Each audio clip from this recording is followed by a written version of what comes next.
ان برائیوں میں مبتلا تھی تو اللہ کے نبی نے اپنی امت کو ان برائیوں سے الگ کیا. یہی حال عیسائی قوم کا ہے. اس نے عیسیٰ علیہ السلام کی کتاب کو صحیح فالو نہیں کیا, عیسیٰ علیہ السلام کے طریقے کو چھوڑ دیا. اللہ کے رسول صلی اللہ علیہ وسلم نے اپنی قوم میں ان برائیوں کو آنے سے روکا کہ دیکھو وعدہ کرو تو پورا کرو, دیکھو بے حیائی نہ کرو, دیکھو پاک دامن رکھو, وعدے کو پورا کرو, نہ اپنے تولنے میں کمی نہ کرو, شراب نہ پیو, خنزیر نہ کھاؤ, حرام نہ کھاؤ. آپ غور کریں, ان برائیوں سے مسلمانوں کو اسلام نے روک رکھا ہے. اور اللہ نے دعا سکھائی ہے, اللہ تعالیٰ ان لوگوں کے راستے پہ ہم کو مت لے چل جس پر تیرا غضب ہے اور جو راستے سے بھٹکے ہوئے. حالانکہ یہ نبیوں کا راستہ, یہ دونوں مذہب ایک نبی سے جڑا ہوا ہے, عیسیٰ علیہ السلام سے, موسیٰ علیہ السلام سے. لیکن اللہ کے نبی نے نماز میں, روزہ میں, وضو میں, آسمانی کتاب میں اپنی امت کو بھی ان سے الگ کر دیا. اب تھوڑی دیر کے لیے آپ سوچئے, تھوڑی دیر کے لیے سوچئے کہ جب مسلمان کو اللہ کے نبی ایسا دیکھنا چاہتے ہیں جیسا اللہ کا پسند ہو, اس کا کپڑا, اس کا جسم, اس کی بول, اس کی بات, اس کی رشتہ داریاں, اس کا اخلاق, اس کا ملنا جلنا ویسا ہو جیسا اللہ کو پسند ہے. اب اگر مسلمان اپنے نبی کا طریقہ چھوڑ کر کے وہ طریقہ اختیار کرتا ہے جس پر اللہ کا عتاب ہے, جس پر اللہ ناراض ہے, تو کیا اس لیے اللہ معاف کر دے گا کہ ہم مسلمان ہیں؟ اگر اپنے نبی کی توہین کرنے کی وجہ سے یہودیوں کو اللہ نے کہا کہ تمہارے اوپر لعنت ہے, تو اگر ہم نے اپنے نبی کی توہین کیا تو کیا ہم پہ لعنت نہیں ہوگی؟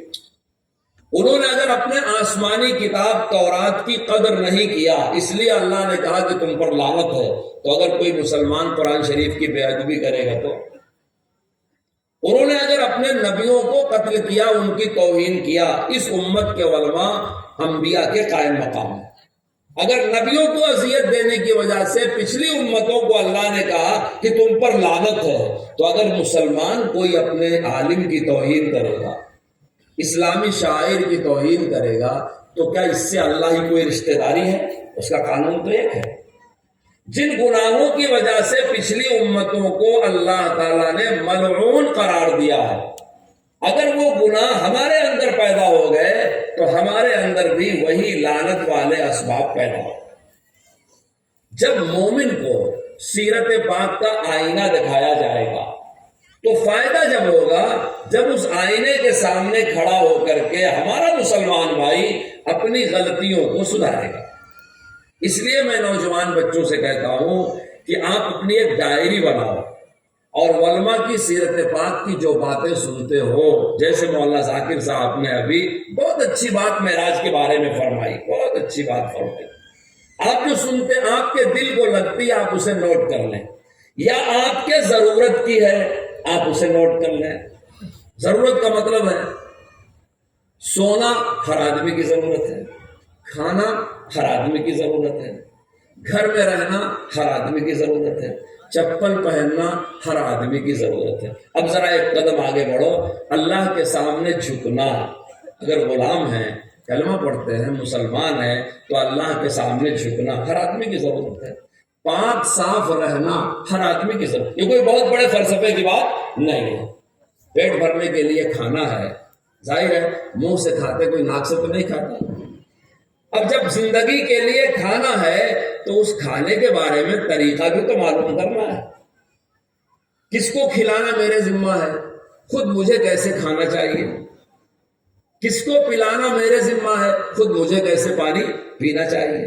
تن ڈھانپنا میرے ذمہ ہے, میں اپنا بھی تن ڈھانپوں اور اپنے بال بچوں کا بھی تن ڈھانپوں, ان کو بھی کپڑے دوں. اب یہ کپڑا کیسا ہونا چاہیے؟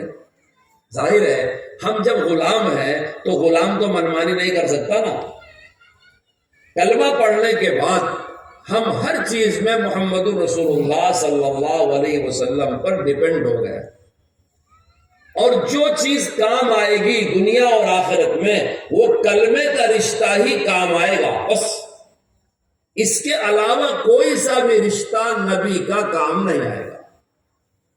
دیکھو آپ جس شہر میں رہتے تھے اس شہر کا ایک بہت بڑا چودھری تھا عمرو ابن ہشام، اس کو عربی دنیا بھر کے عالموں سے زیادہ آتی تھی، لیکن اس کو اللہ کے رسول نے ابو جہل کہا، اسی بستی کا تھا، مکے شہر کا تھا، انہی قبیلے کا تھا، سردار تھا، لیکن نبی کے شہر والا ہونا اس کے کام نہیں آیا، بالکل نہیں کام آیا۔ کیوں؟ اس لیے کہ اس کا رسول اللہ صلی اللہ علیہ وسلم سے رشتہ کلمے والا نہیں تھا۔ ایک مرتبہ کا قصہ ہے، جب اللہ کے رسول صلی اللہ علیہ وسلم چھوٹے تھے تو آپ مکہ شریف کی وادیوں میں کہیں باہر گئے تھے، ابو جہل بھی کہیں باہر سے آ رہا تھا، اس نے دیکھا میری قوم کا بچہ ہے، کیونکہ حضرت رسول اللہ صلی اللہ علیہ وسلم کو بچپن سے پورا مکہ مانتا تھا، آپ کو امین اور صادق کہتا تھا، ہمارے پیار کی آپ کا نام محمد نہیں لیتے تھے، اور زمانے جاہلیت میں کسی کا نام محمد رکھا بھی نہیں گیا تھا، یہ عجیب بات ہے، آپ کا نام ہی آپ کے چچا نے محمد رکھا تھا۔ تو دیکھا میری قوم کا بچہ ہے، نیک بچہ ہے، عبداللہ کی اولاد، عبد المطلب کا پوتا، ابو طالب کا، سردار ابن سردار ابن سردار، کیونکہ بنو ہاشم مکے کے سردار تھے، اور یہ وہی صادق اور امین بچہ ہے، نیک بچہ ہے۔ دھوپ ہو رہی تھی، ابو جہل نے دیکھا میری قوم کا بچہ ہے، اس کا دل کتنا قومیت سے تڑپا، اٹھا، رکا، اپنے اونٹ کو بیٹھایا اور پیار سے بلایا، کہا کہاں آئے تھے؟ آپ نے جو فرمایا ہو، کیوں آیا تھا، کیسے آیا تھا؟ کہا بیٹھو میرے اونٹ پر، اپنے پیچھے بیٹھا لیا۔ جب آپ پیچھے بیٹھ گئے، اونٹ کو کھڑا کرتا ہے، اونٹ نہیں اٹھ رہا ہے، اتار دیا، اونٹ کھڑا ہو گیا۔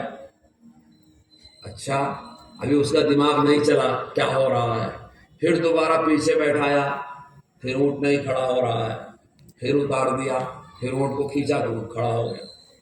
3 مرتبہ ہونے کے بعد اس چھوٹے بچے نے، جو محمد بن عبداللہ تھے اور جو ساری کائنات کے سب سے بڑے نبی تھے، انہوں نے کہا ابو جہل سے مجھے سامنے بیٹھا لو۔ بس جیسے آپ ابو جہل نے آپ صلی اللہ علیہ وسلم کو سامنے بیٹھایا، ویسے اونٹ کھڑا ہو گیا اور لپک کے مکے کی طرف آیا۔ میں کہتا ہوں اونٹ نے تو پہچان لیا یہ بچہ کون ہے، ابو جہل نہیں پہچان سکتا۔